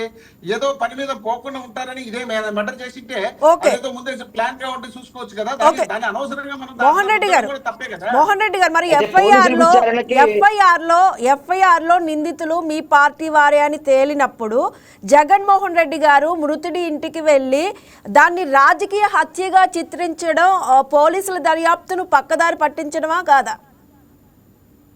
మీరు చెప్పడమే తప్పు చెప్తున్నారు. ఎందుకంటే అక్కడ హత్య చేసింది మా పార్టీ అని నిర్ధారణ చేసిన తర్వాత జగన్మోహన్ రెడ్డి గారు అక్కడికి పోయినారంటే తప్పలేనొచ్చు. మీరు ఊరికే ఊహించుకొని ఎంతటి మీరే మా వాళ్ళే చేసినారు, వాళ్ళు పరారైపోయిన తర్వాత జగన్మోహన్ రెడ్డి గారు అక్కడికి పోయినట్టు అనే విధంగా చెప్పడం కూడా తప్పు కదా. అది కాదు. అక్కడ జగన్మోహన్ రెడ్డి గారు అనే వ్యక్తి ఎవరింటికి పోయినాడు అనేది ఇంకా నాకైతే తెలుదుగా, మీరేదో చెప్తుంటే నేను వింటానా. అక్కడ అతని పైన నిర్ధారణ కాకమునిపే మనం ఎట్లా చెప్తాం అది నిర్ధారణ అయిందని? ఎవరు పోలీసు వాళ్ళు ఏమైనా ప్రెస్ మీట్ పెట్టి చెప్పినారా ఇదో ఈ పలానా ముద్దాయిలు ఇతని పైన ఆరోపణ చేస్తున్నారు, ఈ ఆరోపణలో ఇది వాస్తవం ఉందని, మా చార్జ్ షీట్ లో ఇది ఉంది అని చెప్పి వాళ్ళు ఏదైనా ఎఫ్ఐఆర్ కట్టి పంపించి ఉంటే జగన్మోహన్ రెడ్డి గారి పోతే మీరు మాట్లాడాలి, కానీ ఎట్లా మాట్లాడతారమ్మా మీరు? ఈ హత్య కేసులో అయితే పోలీసులు మీ పార్టీ కీలక నేత మాజీ డిప్యూటీ మేయర్ నిత్యానంద రెడ్డిని A13 గా చేర్చారు ఎఫ్ఐఆర్ లో. అదే మా ఇప్పుడు నేను చెప్తున్నా కదా, వీళ్ళు అక్కడ కేసు పూర్తి పూర్వపరాలు రాకమునిపై వీళ్ళు ప్రెస్ మీట్ పెట్టి తెలుగుదేశం పార్టీకి సంబంధించిన ఎమ్మెల్యే కానీ పార్టీ అధ్యక్షుడు అతను శ్రీనివాసరెడ్డికి సంబంధించినటువంటి వ్యక్తులు కానీ ముందే ఆరోపణలు చేస్తున్నారు కదా, వీళ్ళ మీద కేసులు కట్టండి అని. ఇంకా వాళ్ళనే కాదు, ఇంకా రవీందర్ రెడ్డి గారు ఉన్నారు, అవినాష్ రెడ్డి గారు ఉన్నారని తెలుగుదేశం పార్టీ వాళ్ళు హైదరాబాద్ విజయవాడ నుండి కూర్చొని మాట్లాడతారు కదా. ఆ మాట్లాడినప్పుడు వీళ్ళు కూడా ఏమనుకుంటారు, వాళ్ళ పక్కన వీళ్ళ పక్కన చూసి పెట్టకపోతే అంటే సాక్ష్యాలు లేకుండా పోలీసులు ఎఫ్ఐఆర్ కడతారా? సాక్ష్యాలు లేకుండా పోలీసులు ఎఫ్ఐఆర్ లో ఇలా చేర్చుతారా A13? అంటే సాక్ష్యాధారాలు కూడా అక్కడ వాళ్ళు క్లియర్ గా చూపిస్తున్నారు. 3 బస్తాల డాక్యుమెంట్లు, 145 ఆస్తి పత్రాలు, బినామీ అగ్రిమెంట్లు అన్ని ఉన్నాయని చూపిస్తున్నారు ప్రూఫ్స్. కాదు మీరు ఏం మాట్లాడుతున్నారా? మీరు ఆలోచన చేస్తున్నారా? ఇప్పుడు డాక్యుమెంట్లు ఉన్నాయి, 3 బస్తాల డాక్యుమెంట్లు ఉన్నాయి. ఆ డాక్యుమెంట్ లో నిత్యానంద రెడ్డి లేక రవీందర్ రెడ్డి లేక అంజద్ బాషాను లేక సురేష్ బాబు గారు మా పార్టీకి సంబంధించినటువంటి వ్యక్తుల పేర్లు కనపరిచి ఉంటే ఆ డాక్యుమెంట్లు ఒకవేళ అయ్యే నిజమైతే మేము తెచ్చుకొని పెట్టుకొని ఉంటే, మా ఇంట్లో ఉన్నప్పుడు పోలీసులు వచ్చి పట్టుకొని పోతే మీరు చెప్పింది నిజం, కానీ అయితే ఎట్లా అవుతుంది? ఇది కాదు కదా. అతను నేను చెప్పినా కదా, రియల్ ఎస్టేట్ కి సంబంధించి చేస్తున్నటువంటి ఆ మధ్యవర్తులుగా ఉన్నటువంటి వ్యక్తులు ఒకవేళ ఇతని పేరుతో వాళ్ళు పెట్టుకోవచ్చు, వాళ్ళ తీసుకొచ్చి ఇతని పేరుతో పెట్టిండొచ్చు, రకరకాల కార్యక్రమాలు జరిగి ఉన్నప్పుడు దాన్ని నిర్ధారణ చేసి మనం ఎట్లా ఐడెంటిఫై చేసి వాళ్ళే చేసినారు వీళ్ళు చేయించినారు అని ఎట్లా చెప్తాం? చెప్పలేం కదా. అది కాదు. వాస్తవానికి ఏదైనా నిర్ధారణ అయిన తర్వాత వీళ్ళు నిర్ధారణ అయినంత వరకు ఓపిక పట్టవలసిన బాధ్యత అధికారంలో ఉన్నటువంటి నాయకులకు ఉంది. చంద్రబాబు నాయుడు గారు తిరుమలకు వెళ్ళారు, తిరుమలకి వెళ్ళి లడ్డు తీసుకున్నారు, తిన్న తర్వాత నిర్ధారణ కాకముందే దీంట్లో పందికో ఉంది, ఆవుకో ఉంది, ఎనుకో ఉంది అని ఆయనంతటా ఆయనే ఆరోపణ చేసినప్పుడు అక్కడ ఉన్నటువంటి ఆస్తి హత్య కాదంటారా మోహన్ రెడ్డి గారు? ఇది ఆస్తి హత్య కాదంటారా? అదే నేను చెప్తున్నా. ఆస్తి హత్యలైతే 100 కోట్లకు పైబడి ఉన్నాయని మనం డాక్యుమెంట్ ఉన్నాయని పోలీసులు చెప్తున్నారని మనం అంటున్నప్పుడు మనకు నిజంగా ఆ ఆస్తికే సంబంధించి మర్డర్ జరిగితే దీన్ని ఆటోమేటిక్ గా ముందే దాని ప్లాన్ ప్రకారం వెళ్ళి ఆ ఆస్తులకు సంబంధించినటువంటి పత్రాలు సేకరించుకునే కార్యక్రమం మనం చేయవలసిన బాధ్యత చంపిన వాళ్ళకు ఉంటుంది. ఎవరు చంపినారనే దానికి ఇది నేను చెప్పడానికి నేను చెప్తున్నాను. మోహన్ రెడ్డి గారు, అయితే ఇప్పుడు నిత్యానంద రెడ్డి గారి భార్య కూడా ఇది రాజకీయ కుట్ర అని అంటున్నారు. అంటే ఒకవేళ అదే నిజమైతే పోలీసులు సీజ్ చేసిన 145 డాక్యుమెంట్లపై కూడా మీ పార్టీ శ్వేతపత్రం విడుదల చేయగలదా? అంటే ఆ ఆస్తులు ఎవరివని ప్రజలకు ఏమైనా వివరిస్తారా? ఇప్పుడు ప్రజలకి వివరించడానికి పోలీసు వాళ్ళు తీసుకొచ్చి వైఎస్ఆర్ కాంగ్రెస్ పార్టీ అధ్యక్షుడిగా ఉన్నటువంటి రవీందర్ రెడ్డి గారి చేతికి ఇచ్చి, అయ్యో ఇన్ని పత్రాలు దొరికినాయి, మీ పార్టీకి సంబంధించిన పెద్ద దస్తగిరికి దగ్గర ఇంట్లో ఉన్నాయి, మర్డర్ జరిగిన ఇంట్లో ఉన్నాయి, కాబట్టి ఇవన్నీ ఎవరెవరో చెప్పండి అంటే అప్పుడు చెప్పమంటే చెప్తారు. కానీ వాళ్ళు ఎవరో వాళ్ళ దగ్గర పెట్టుకుంటే దాంట్లో ఏ పేర్లు ఉన్నాయో మాకేం తెలుసు, ఎవరి పేర్లు ఉన్నాయో మాకేం తెలుసు, ఎవరని మేము నిర్ధారణ చేసి అనౌన్స్ చేయాలా? ఎట్లా అవుతుంది కమ్మా? అది కాదు కదా.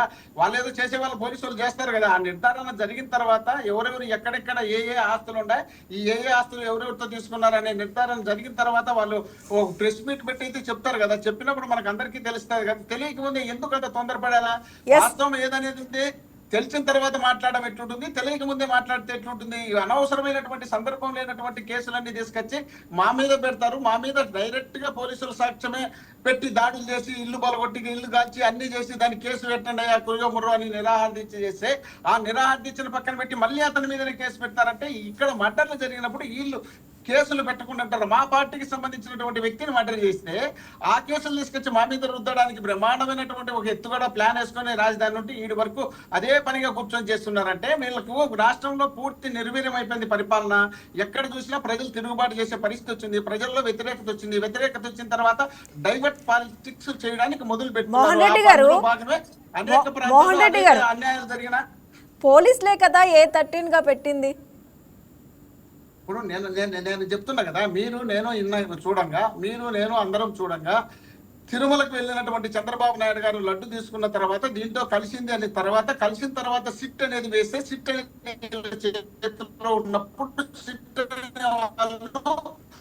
చంద్రబాబు నాయుడు గారి ఆరోపణను బట్టి సిట్ రిపోర్ట్ చేస్తారా, వాళ్ళు స్వయంగా రిపోర్ట్ చేస్తారా? అందుకనే కదా సుప్రీంకోర్టుకు పోతే సుప్రీంకోర్టు ఏం చెప్పింది, అయ్యా మీరు చెప్పినటువంటి సిట్ కాదు, సిట్టుతో పాటు చెప్తే అదే దర్యాప్తులోనే కదా అదే జగన్మోహన్ రెడ్డి గారికి కానీ లేక వైవి సుబ్బారెడ్డి గారికి కానీ భూమన కరుణాకర్ రెడ్డి గారికి కానీ ఎలాంటి సంబంధం లేదు, అక్కడ అధికారులు ఏదో తప్పిదం చేసి ఉంటారు అని చెప్పిన మాట నిజంతో పాటు అదే విధంగా పవన్ కళ్యాణ్ గారు స్వయంగా అసెంబ్లీలో చెప్పినారు కదా. మోహన్ రెడ్డి గారు, ఇప్పుడైతే తిరుమల ఇష్యూ కాదు, ఇక్కడ ఒక హత్యకు సంబంధించిన విషయం గురించి మాట్లాడుతున్నాం. ఎస్ చరణ్ గారు, ఆయన చెప్తూ ఉన్నారు ఒకసారి అయితే పోలీసులు నమ్ముతామంటారు, ఇంకొకసారి పోలీసులు టీడీపీ చెప్తేనే పన్ను చేస్తుంది అని చెప్పంటున్నారు. చరణ్ గారు మీరేమంటారు? మోహన్ రెడ్డి గారు ఒక్క నిమిషం, మీరు మాట్లాడినంత సేపు మీకు టైం ఇచ్చాను. చరణ్ గారు అంటే ఇప్పుడు మీరు అంటున్నారు కదా, ఏమని అంటున్నారు? ఆరోపణ చేస్తున్నారు పోలీసులు అంటే, పోలీసులు ఆరోపణ చేయగలిగి వీళ్ళు చేసినారు కదా అని నేను చెప్తున్నా. పోలీసులు ఆరోపణ చేయగలిగి అధికారులు ఉంటారు అక్కడ.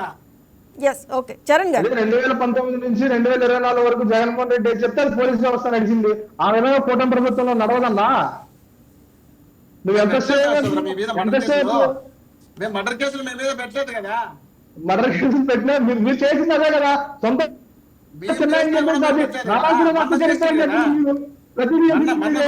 చేసి వచ్చారు కదా. ఎందుకు నేను ఓపెన్ చెప్తా, మీ పార్టీలో ఉంది, మీరు మీ పార్టీగా మహిళా కమిషన్ చైర్పర్సన్ చేసిన వాసిరెడ్డి పద్మాకర్ 2 రోజుల ముందే చెప్పింది కదా.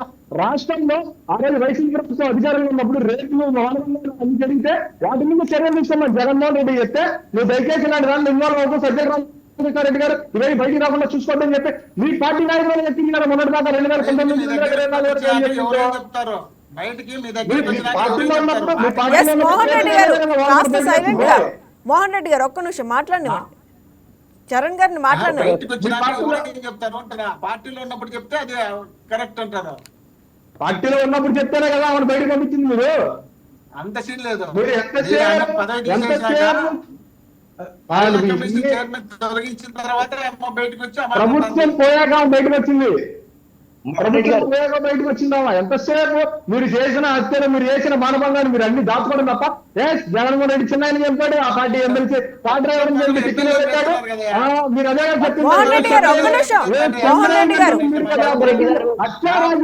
హత్యా రాజకీయాలు ప్రారంభించింది జగన్మోహన్ రెడ్డి. ఈరోజు రాష్ట్రంలో స్వేచ్ఛ లేకుండా చేసింది జగన్మోహన్ రెడ్డి. డాక్టర్లు చెప్పింది మీరు, కారు డ్రైవర్ చెప్పి కారు టిక్కెట్ తీసుకెళ్ళి మీరు అదే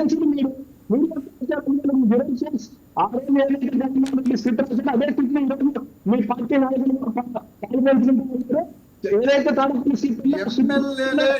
మోహన్ రెడ్డి గారు నో క్లాస్ టాక్, ఒక్క నిమిషం సైలెంట్ గా ఉండండి. చరణ్ గారిని మాట్లాడనివ్వండి పూర్తిగా. మాట్లాడేటప్పుడు నేను అడ్డుపల్లా, మాట్లాడేటప్పుడు మాట్లాడారు. అయ్యప్ప గారు, ఇప్పుడు యాక్చువల్ గా నిత్యానంద రెడ్డి గారు ఎక్కడున్నారండి? సార్ మోహన్ రెడ్డి గారు నిత్యానంద రెడ్డి గారు హైదరాబాద్ లో ఉన్నారా, కడపలో ఉన్నారా? పోలీసుల విచారణకి సహకరిస్తారా? అయ్యప్ప గారు నాకు చెప్పిపోతారా వాళ్ళు ఎవరన్నా పని మీద పోయేవాళ్ళు? మనం మాట్లాడేప్పుడు అలా కాదండి. ఆయన మీద ఒక ఆరోపణలు వచ్చినప్పుడు ఒక ప్రజా ప్రతినిధిగా తను పోలీసులు సహకరించవలసిన బాధ్యత మామూలు సాధారణ వ్యక్తుల కంటే కూడా ఆయన మీదే ఎక్కువ ఉంది. అందువల్ల కానీ నిన్ననే వచ్చింది ఆరోపణ. నిన్ననే ఆరోపణ వచ్చింది. ఆరోపణ వచ్చిన తర్వాత తెలుగుదేశం పార్టీ వాళ్ళు ముందే నిరూపిస్తా అన్న దానికి వాళ్ళు ముందే స్టేట్మెంట్ ఇచ్చారు. ఇచ్చిన తర్వాత ఆయన ఆటోమేటిక్ గా సంబంధం లేకుండా లోపల పెడితే 3 నెలలు జైల్లో కూర్చోవాలా. కాబట్టి నిజం అబద్ధమా తెలుసుకోవాల్సింది ఆయన కూడా బాధ్యత ఉంటుంది కదా. వీళ్ళు తెలుగుదేశం పార్టీ వాళ్ళు ఆరోపించకుండా పోలీసులు నిజంగా మీరు చెప్పినట్టు వచ్చింటే నిత్యానంద రెడ్డి గారు సహకరించాలి. కానీ వీళ్ళు దానికన్నా ముందు ఎమ్మెల్యేలు మినిస్టర్లు ఒక స్టేట్మెంట్ ఇస్తున్నారు కదా. సాక్షాత్తు నిమ్మల రామానాయుడు గారే అక్కడ నుండి జగన్మోహన్ రెడ్డి గారికి ఇంత దగ్గర ఆయన చేయించినాడు, జగన్మోహన్ రెడ్డి గారు చేయించినారు అని ఇష్టం వచ్చినట్టు ఆరోపణ చేసే ఎట్లా సార్? ఒక బాధ్యత కలిగినటువంటి పదవిలో ఉన్నటువంటి వ్యక్తులు ఇంత దిగజారిపోయి మాట్లాడితే ఎట్లా? అయ్యప్ప గారు మీరు మోహన్ రెడ్డి అయ్యప్ప గారు క్లియర్ గా ఒప్పుకున్నారు. 3 గంటల తర్వాత హత్య జరిగిన తర్వాత 3 గంటల తర్వాత మాకు నిత్యానంద రెడ్డి షెల్టర్ ఇచ్చాడు అని నిందితులు బహిరంగంగా ఒప్పుకున్నా కూడా ఆయన చెప్తారు, వీళ్ళు చెప్తారు, అని చెప్తారు. పోలీసులు రక్షణ కావాలంటే పోలీసులు రక్షణ కల్పించలేదంటే మీరే చేయించినారు అనుకోవచ్చు కదా. పోలీసులు రక్షణ కల్పించండి మహాప్రభు, నా మీద దాడి జరిగిందని చెప్పి పెద్ద దశకిని మీ పోలీస్ స్టేషన్లకు వచ్చి సంప్రదిస్తే పట్టించుకోకపోతే, హాస్పిటల్కి పోయి అక్కడ ట్రీట్మెంట్ తీసుకొని అక్కడ కంప్లైంట్ చేయాలని పోతే అక్కడ కూడా పట్టించుకోకపోతే హత్య చేస్తే అది మీరు చేయించినారని ఎందుకు అనుకోకూడదు? మా మీద దుబ్బాలని ఇలాంటి మాటలు మీరు ఖచ్చితంగా మాట్లాడతారు.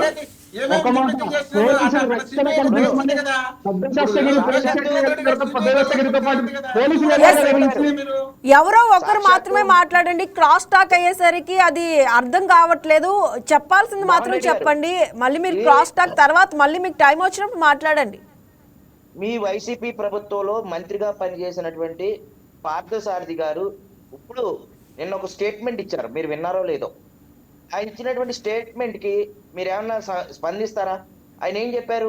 నేను మంత్రిగా ఉన్నప్పుడు కూడా హత్య రాజకీయాలు ఇవన్నీ జరిగినాయి, వాటిల్లో ప్రభుత్వం సరైన చర్యలు తీసుకోలేదని చెప్పి ఆయన బాహాటంగా ఈ రోజున మాట్లాడటం జరిగింది. దాని మీద మీరు స్పందన ఏంటండి? ఎస్ అయ్యప్ప గారు, మీరు చెప్పాల్సింది మీరు చెప్పండి. మోహన్ రెడ్డి గారు తర్వాత ఆన్సర్ చేస్తారు. అది క్రాస్ లేదండి, క్రాస్ కాదండి. ఇప్పుడు మోహన్ రెడ్డి గారు వాళ్ళ పార్టీకి సంబంధం లేదన్నప్పుడు అదే పార్టీలో పనిచేసినటువంటి ఒక సీనియర్ పొలిటీషియన్ మంత్రి పార్థసారథి గారు, పోలీస్ పార్థసారథి గారు బయటకు వచ్చి ఇది హత్య జరిగింది, అది సంబంధాలు ఉన్నాయని చెప్పి ఆ పార్టీలో సుదీర్ఘకాలం పనిచేసినటువంటి వ్యక్తే ఈ రోజున మాట్లాడటం జరిగింది కదా.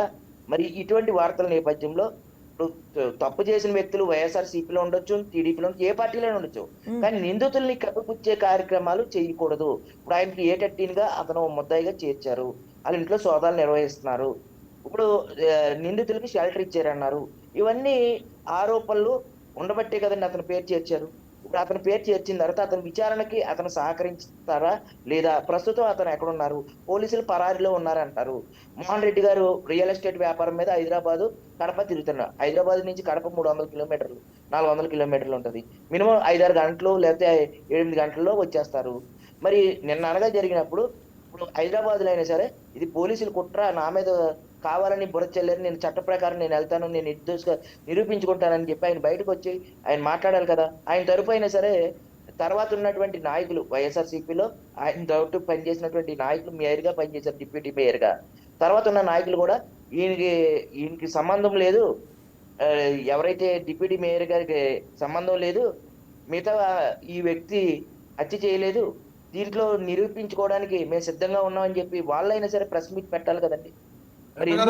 ఒక్క నిమిషం. నిన్న రవీందర్ రెడ్డి గారు స్టేట్మెంట్ ఇచ్చినారు, మీరు చూసినారు లేదో. ప్రెస్ మీట్ పెట్టి ఆయన స్వయంగా చెప్పడం జరిగింది. ఉద్దేశపూర్వకంగా ఆ పార్టీని బదనాం చేయాలనే ఆలోచనలో భాగంగా వీళ్ళు చేస్తున్నటువంటి కార్యక్రమం తప్ప ఇందులో నిత్యానంద రెడ్డికి సంబంధం లేదని స్టేట్మెంట్ ఇవ్వడం జరిగింది. వీళ్ళు ఉద్దేశపూర్వకంగా గంజాయి బ్యాచ్ ని ఉసిగొలిపి ఆ గంజాయి బ్యాచ్ ద్వారా పోలీసులు రక్షణ కల్పించాలన్నా కూడా కల్పించకుండా చంపించి తర్వాత మా మీద రుద్దాలని ఆలోచనలో భాగంగా వాళ్ళు ప్రయత్నం చేస్తున్నారని స్వయంగా రవీందర్ రెడ్డి గారు మా పార్టీ అధ్యక్షులే చెప్పినారు. మీరు అది గమనించకపోతే ఒకవేళ నేను మీకు పంపిస్తా, మీ నంబర్ లాగా పెట్టండి, నేను పంపిస్తాను. అతను సపోర్ట్ గా చెప్తున్నాదండి. వాళ్ళు ఇప్పుడు ఆధారాలతోటి ఇగో ఆయన ఆ రోజున ఇక్కడ లేరు, హైదరాబాద్ లో ఉన్నారు, ఈ హత్యకు సంబంధం లేదని, హత్యకు సంబంధం లేదు నోట్తో మాట కాదండి, ఏదో ఒక ఆధారాన్ని లేకపోతే అతనికి సంబంధం లేదని చెప్పి వాళ్ళ తాలూకు బంధువులు వారి వ్యక్తిలో చెయ్యాలి కదా అంటున్నానండి.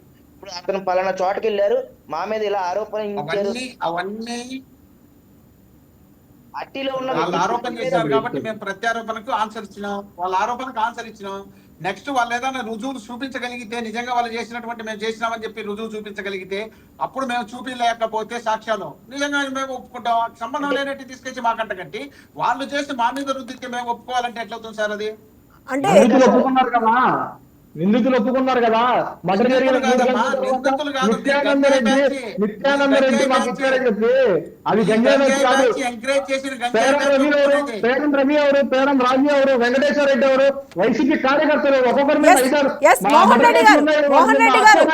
మోహన్ రెడ్డి గారు చరణ్ గారు ఒక్క నిమిషం, మోహన్ రెడ్డి గారు మీరు ఫైనల్ గా చెప్పండి. అంటే ఇప్పుడు నిత్యానంద రెడ్డి పరారీలో లేరు అంటారు, ఆయన వస్తారు అంటారు పోలీసుల ముందుకు, అంతేనా?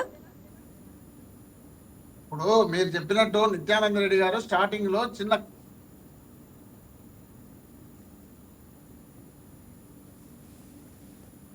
సిగ్నల్ కట్ అయినట్టుంది మోహన్ రెడ్డి గారి.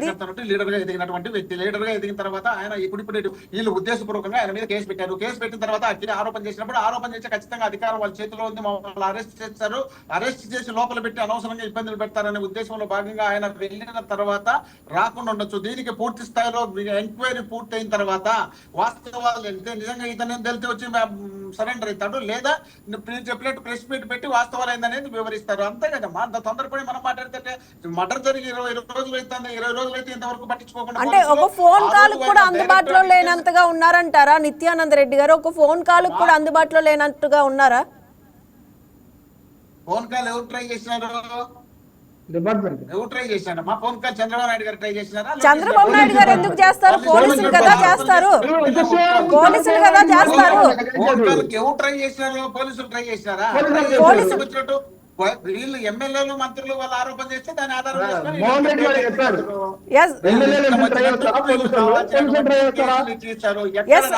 ఒక ఎఫ్ఐఆర్ లో A13 గా నిందితులు చేర్చినప్పుడు పోలీసులు ట్రై చేయలేదని మీరు ఎలా అంటారు?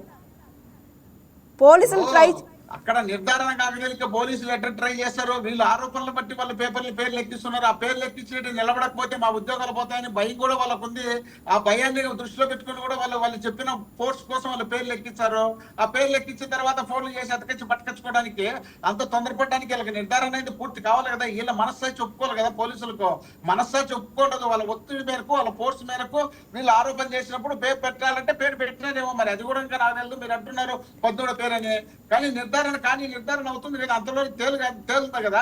మొన్న నేను చెప్తున్నా కదా, డైరెక్ట్ ఆయన పోలీసుల దగ్గర పోయి దస్తగిరి రక్షణ కల్పించమంటే కల్పించలేకపోయినారంటే ఎవరి తప్పు ఉంది ఇక్కడ? మీ తప్పు పెట్టుకొని మీ గంజాయి బెచ్చిని విచ్చలవిడి చేసి రాష్ట్రం మొత్తం అన్ని చోట్ల ఇచ్చిపెట్టేసి. చరణ్ గారు ఒక నిమిషం, మోహన్ రెడ్డి గారు, చరణ్ గారు ఫైనల్ గా చెప్పండి. అంటే ఒక నిమిషం మోహన్ రెడ్డి గారు, మధ్యంలో ఇల్లు దొరికితే మావాదేశపై అరెస్ట్ చేశారు. ఎస్ కన్క్లూజన్ గా రాజకీయ ముసుగుల్లో ఇంత భారీ స్థాయిలో సెటిల్మెంట్ మాఫియా నడుస్తుంటే రేపు విద్యా సంస్థల్లో కూడా ఇలాంటి సెటిల్మెంట్ సంస్కృతి చొరబడే ప్రమాదం ఉందని మీరు భావిస్తున్నారా? విద్యార్థులను ఎలాంటి నేరాల సామ్రాజ్యాల బారిన పడకుండా ఉండేందుకు ఎలాంటి అవగాహన కల్పిస్తున్నారు TNSF నుంచి? ఖచ్చితంగా ఈరోజు రాష్ట్ర వ్యాప్తంగా మోహన్ రెడ్డి గారు ఒక్క నిమిషం సైలెంట్. మీకు చాలా సమయం ఇచ్చే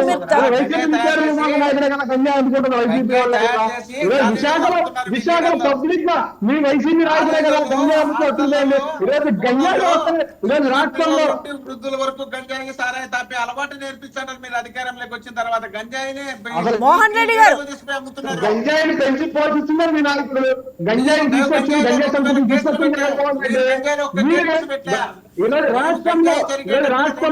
మోహన్ రెడ్డి గారు చరణ్ గారిని మాట్లాడినవ్వండి. మోహన్ రెడ్డి గారు ఒక నిమిషం, మీకు చాలా సమయం ఇచ్చాను, మీరు చాలా సేపు మాట్లాడారు. చరణ్ గారిని ఫైనల్ గా మాట్లాడినవ్వండి, మన సమయం కూడా అయిపోయింది. ఇప్పటి వరకు మాట్లాడారు. చరణ్ గారు, వైసీపీ వాళ్ళు ఎప్పుడు కూడా వాళ్ళ తప్పుని ఎప్పుడు ఒప్పుకోరు. నాడు చిన్న మర్డర్ ఒప్పుకోరు, ఈ రోజు దస్తగిరి మర్డర్ ఒప్పుకోరు. ఆ రోజు వాళ్ళ ఎమ్మెల్సీ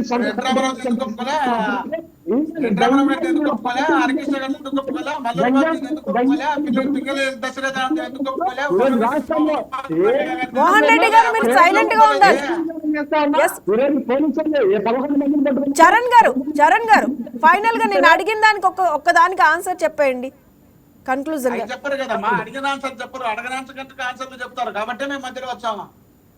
మీరు ఎప్పుడు వచ్చారు మధ్యలో, మీరు మధ్యలో వచ్చారు కాబట్టి అడిగింది నిలబడదు నాకు. అడిగినాడు కాన్సెప్ట్ చెప్పు చరణ్ అంటే చెప్పింది వాళ్ళు అడిగేదానికి కూడా నేను ఆగలేకపోతే ఆవేశపెట్టన్నా తెల్లారు ఆడలేదక్క.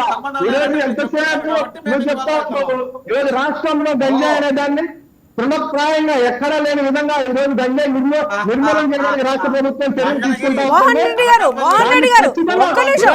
మోహన్ రెడ్డి గారు చరణ్ గారిని మాట్లాడనివ్వండి. మోహన్ రెడ్డి గారు ఒక్క నిమిషం మీరు ఆగండి. అరే మమ్మల్ని మాట్లాడి అన్నా, నువ్వు మాట్లాడినావు కదా ఇంతసేపు, అయినా ఆపుకోలేకపోతున్నావు నువ్వు. ఈరోజు గంజాయి గురించి అడిగారు, ఎక్కడ మీ చరిత్ర బయటపడితే నువ్వు ఎందుకు అంత భయపడతా ఉన్నావు? ఈరోజు గంజాయి చరిత్ర వాళ్ళదే, మటన్ చరిత్ర వాళ్ళదే. ఈరోజు రాష్ట్రంలో ఈరోజు విచ్చలవిడిగా గంజాయిని అక్రమంగా అమ్మిన వైసీపీ ప్రభుత్వం ఈరోజు వాటన్నిటిని కూడా ఎక్కడికక్కడ కట్ చేసుకుంటూ ఏరుల నుంచి ఈరోజు రాష్ట్రంలో గంజాయి తీసుకోవాలంటే కూడా భయపడే స్థాయికి ఈరోజు ప్రభుత్వం తీసుకుంటున్న చర్యలు ఖచ్చితంగా గంజాయి తీసుకున్న గంజాయి అందులో ప్రతి ఒక్కరి మీద చర్యలు తీసుకోవడానికి గ్రామ స్థాయి నుండి బెల్ట్ ప్రభుత్వం ఆల్రెడీ చర్యలు తీసుకుంటా ఉంది. ఈరోజు పోలీసు వ్యవస్థ గంజాయి ఎక్కడ దొరికినా సరే. Right, thank you so much అండి డిబేట్ లో పార్టిసిపేట్ చేసినందుకు చరణ్ గారు, మోహన్ రెడ్డి గారు, అయ్యప్ప గారు. Thank you so much. That's all for now. Keep watching YK news. ఇది తెలుగు వారి గుండె చప్పుడు.